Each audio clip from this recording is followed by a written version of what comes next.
Assalamualaikum warahmatullahi wabarakatuh. Selamat pagi, salam sejahtera untuk kita semua. Yang terhormat Ibu Rina Ipi MPD selaku dosen pembimbing mata kuliah Teaching Learning Strategi, dan tak lupa juga kepada rekan-rekan semua yang saya banggakan.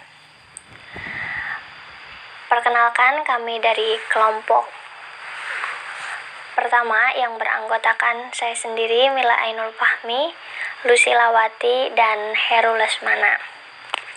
Baik, pada kesempatan kali ini kelompok kami akan mencoba mempresentasikan sebuah materi yang berkaitan dengan communicative language teaching.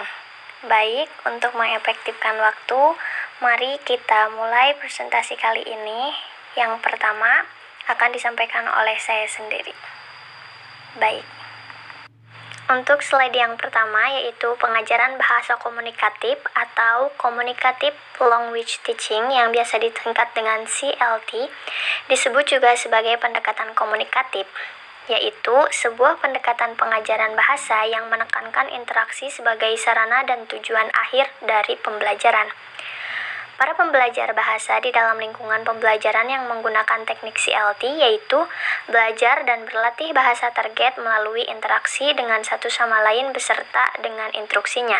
Pembelajarannya tentang naskah asli yang ditulis dalam sebuah target untuk tujuan selain pembelajaran bahasa, serta melalui penggunaan bahasa baik di dalam maupun di luar kelas. Nah, untuk peserta didik saling berbagi tentang pengalaman pribadi dengan rekan mitranya, dan instruktur mengajar topik di luar bidang tata bahasa tradisional untuk meningkatkan keterampilan bahasa dalam berbagai jenis situasi. Metode ini juga menuntut untuk mendorong peserta didik agar menambahkan pengalaman pribadi mereka ke dalam lingkungan belajar bahasa mereka, dan supaya fokus pada pengalaman belajar selain mempelajari bahasa target. Baik, untuk slide selanjutnya, menurut CLT, tujuan pendidikan bahasa adalah kemampuan untuk berkomunikasi dalam bahasa target. Hal ini berbeda dengan pandangan sebelumnya di mana kompetensi tata bahasa umumnya ditempatkan sebagai prioritas utama. CLT juga berfokus pada peran guru sebagai seorang fasilitator, bukan sebagai instruktur.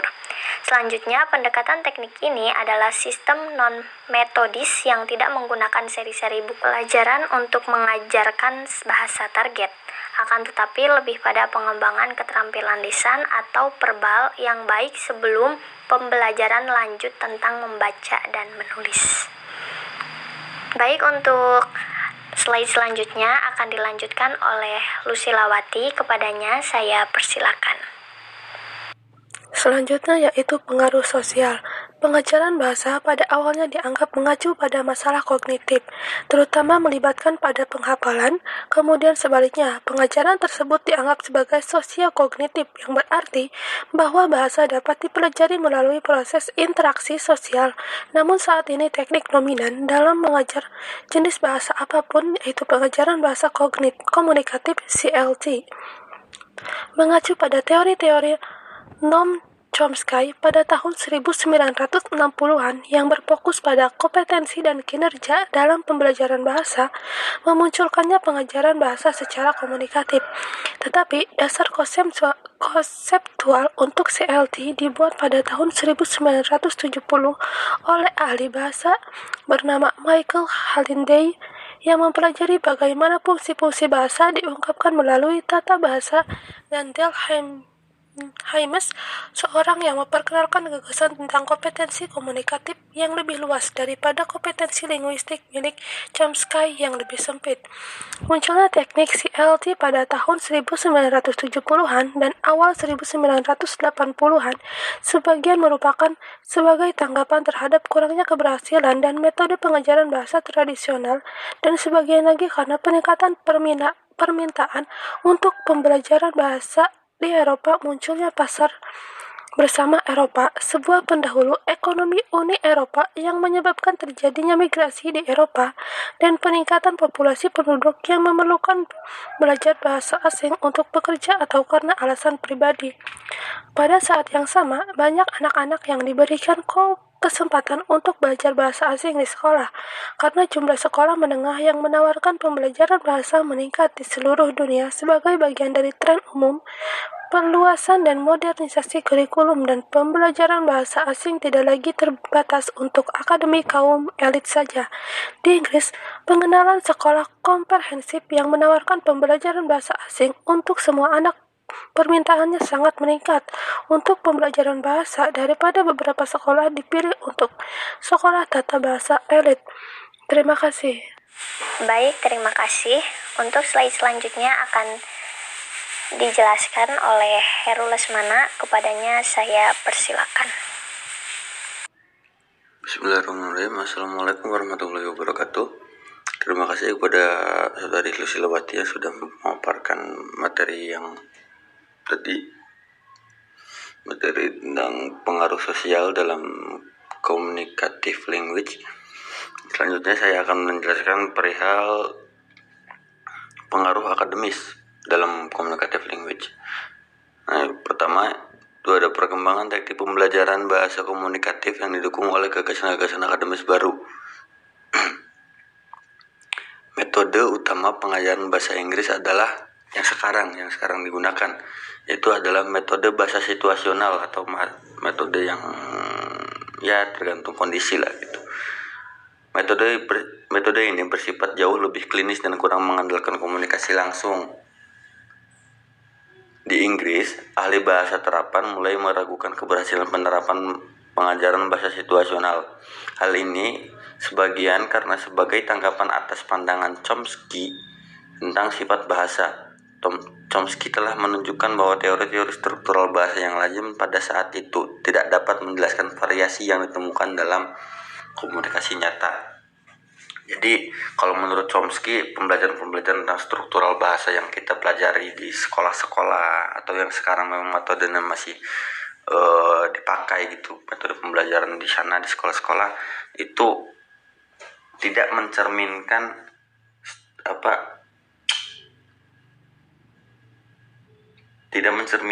variasi yang ditemukan dalam komunikasi nyata gitu. Jadi di Inggrisnya sih kayaknya nggak terlalu kayak gitu. Terus ada lagi dari ahli bahasa terapan seperti Christopher Candlin dan Henry Widowson mengamati bahwa model pembelajaran saat ini tidak efektif dilakukan di ruang kelas. Mereka melihat kebutuhan bagi para siswa untuk mengembangkan keterampilan komunikatif dan kompetensi fungsional lainnya, fungsional selain menguasai struktur bahasa. Jadi adalah gitu, kalau misalkan mau belajar bahasa Inggris itu kita masalah struktur bahasa, grammar itu penting, tapi enggak melulu harus itu dulu gitu. Selain itu juga kita bisa kayak latihan speaking seperti itu. Terus ada lagi ini sejarah ya. Pada tahun 1966, ahli bahasa dan antropolog Del Hymes mengembangkan konsep kompetensi komunikatif. Kompetensi komunikatif mendefinisikan kembali apa artinya mengetahui suatu bahasa. Pembicara selain harus memiliki penguasaan atas unsur-unsur struktural bahasa, mereka juga harus dapat menggunakan unsur-unsur tersebut secara tepat dalam penguasaan berbicara. Jadi hal grammar yang kita gunakan atau yang kita pelajari itu ya harus dipakai ketika kita ngobrol tentang bahasa Inggris gitu, ya harus dipakai seperti itu. Menurut hal ini disimpulkan dengan teori Hymes dalam pernyataannya terdapat aturan penggunaan yang tanpanya aturan tata bahasa tidak akan berguna. Jadi aturan tata bahasa memang wajib jadinya wajib dipakai. Misalkan nggak dipakai, nanti ya nggak ada maksud dan tujuannya tuh ngambang. Gagasan kompetensi komunikatif berasal dari konsep Chomsky tentang kompetensi linguistik dari pembicara asli yang ideal. Hymes tidak membuat formulasi konkret kompetensi komunikatif, tapi para penulis selanjutnya mengkaitkan konsep ini dengan pengajaran bahasa, terutama Michael Canale dan Swain 1980, dengan pengajaran mendefinisikan kompetensi komunikatif menjadi 3 komponen, yaitu kompetensi tata bahasa, kompetensi sosiolinguistik, kompetensi strategis. Nah, tata bahasa itu jadi kayak kita menggunakan grammar, itu kompetensi yang mungkin dalam pembelajaran bahasa Inggris itu harus harus benar-benar dikuasai lah gitu. Terus ada kompetensi sosiolinguistik. Sosiolinguistik itu kita harus dapat menyesuaikan, bukan bahan topik obrolan ya, lebih ke ketika kita ngobrol dengan siapa, kita harus bicaranya seperti apa gitu. Ada bahasa formal, ada bahasa non formal, mungkin seperti itu ya. Terus ada kompetensi strategis.